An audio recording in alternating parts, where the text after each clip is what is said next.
Caros amigos, sejam bem-vindos a mais um Boletim Militar.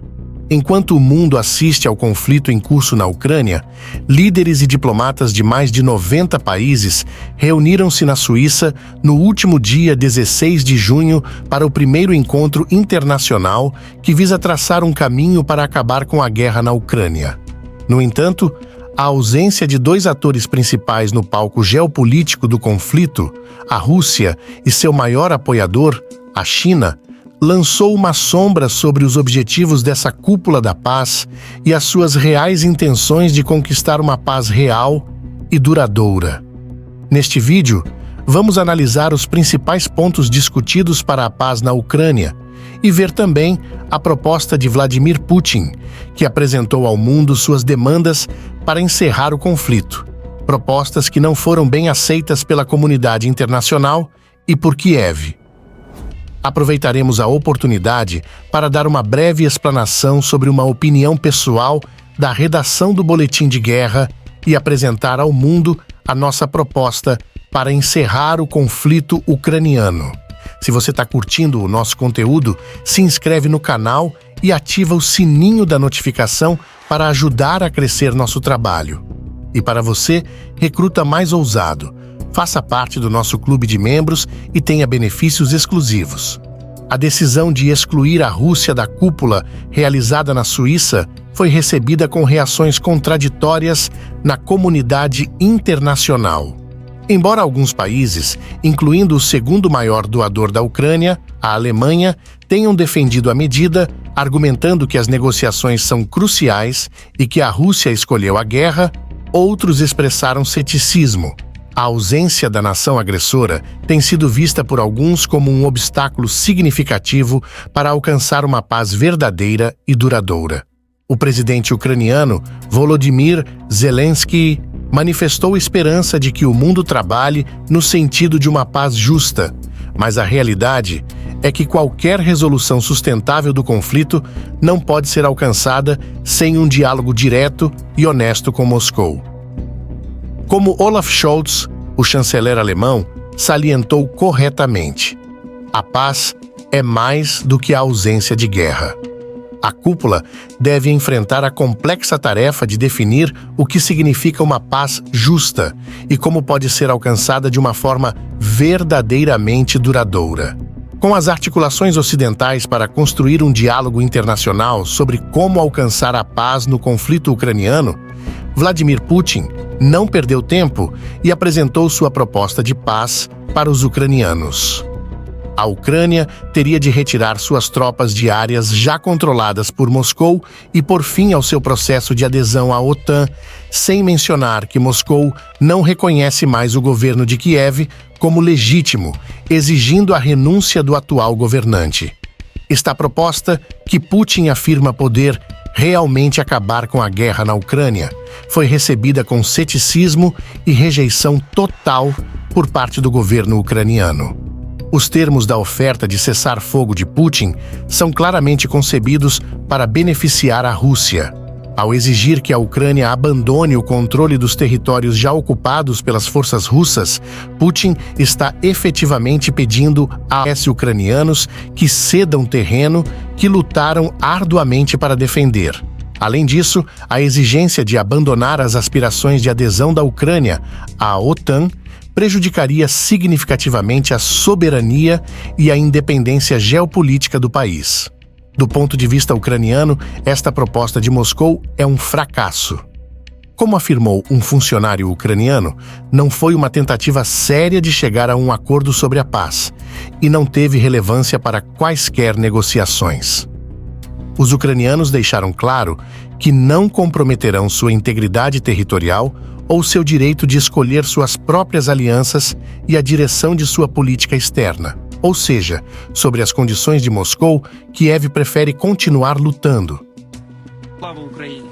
O ponto culminante da cimeira foi a publicação de uma declaração conjunta, um documento que procurava encontrar um equilíbrio cuidadoso entre as aspirações da Ucrânia e a necessidade de assegurar a participação do maior número possível de países.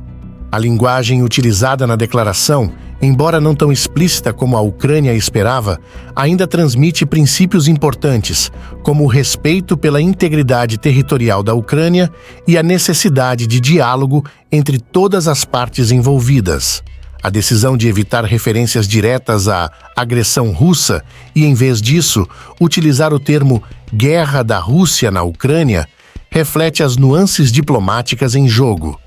Esta abordagem visava provavelmente assegurar a participação de países que mantêm laços mais estreitos com a Rússia, como a Índia, a Arábia Saudita e os Emirados Árabes Unidos, os quais, em última análise, não assinaram a declaração final.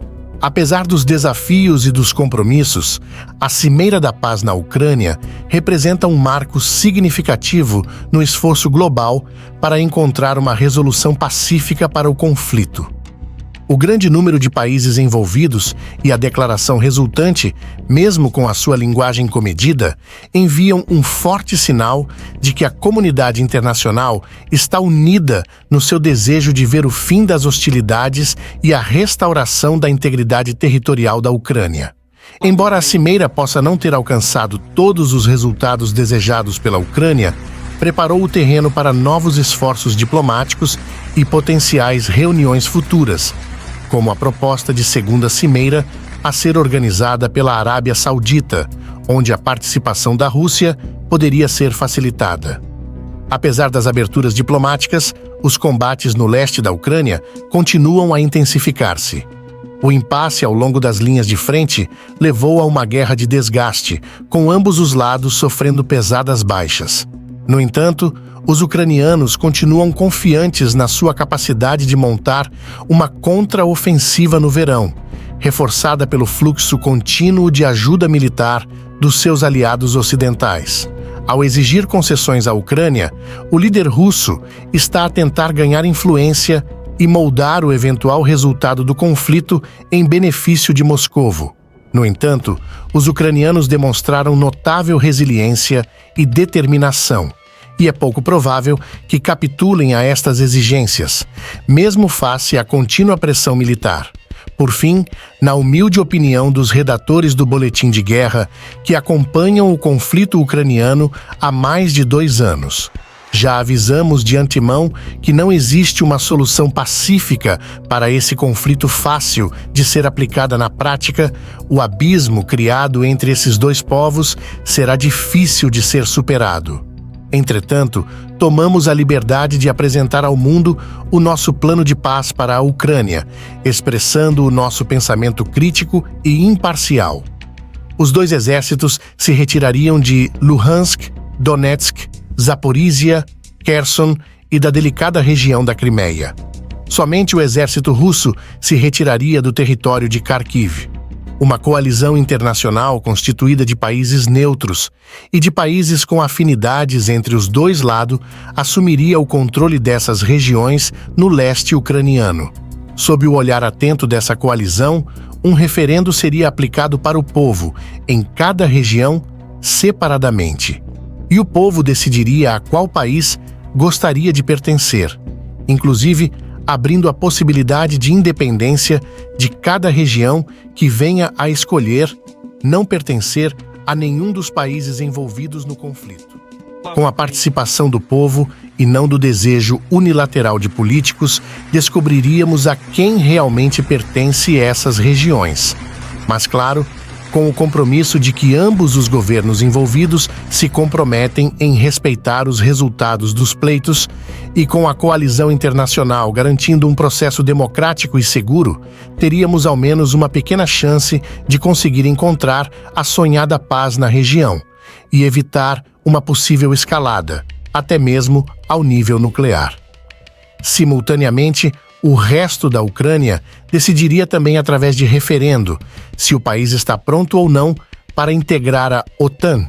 Veja bem, sabemos que as regiões invadidas pertencem à Ucrânia, não estamos pedindo para os ucranianos abrirem mão de seu território. Estamos apenas lembrando que, frente ao impasse militar e o custo humano da guerra, na nossa visão, essa seria a melhor alternativa para o fim desse conflito, dando ao povo que vive nessa terra o direito de escolher democraticamente, sem a opressão das armas. Se você tem uma proposta de paz diferente para a guerra da Ucrânia, deixa aqui nos comentários a tua opinião. Pode ser que suas palavras sejam ouvidas e reproduzidas para o mundo.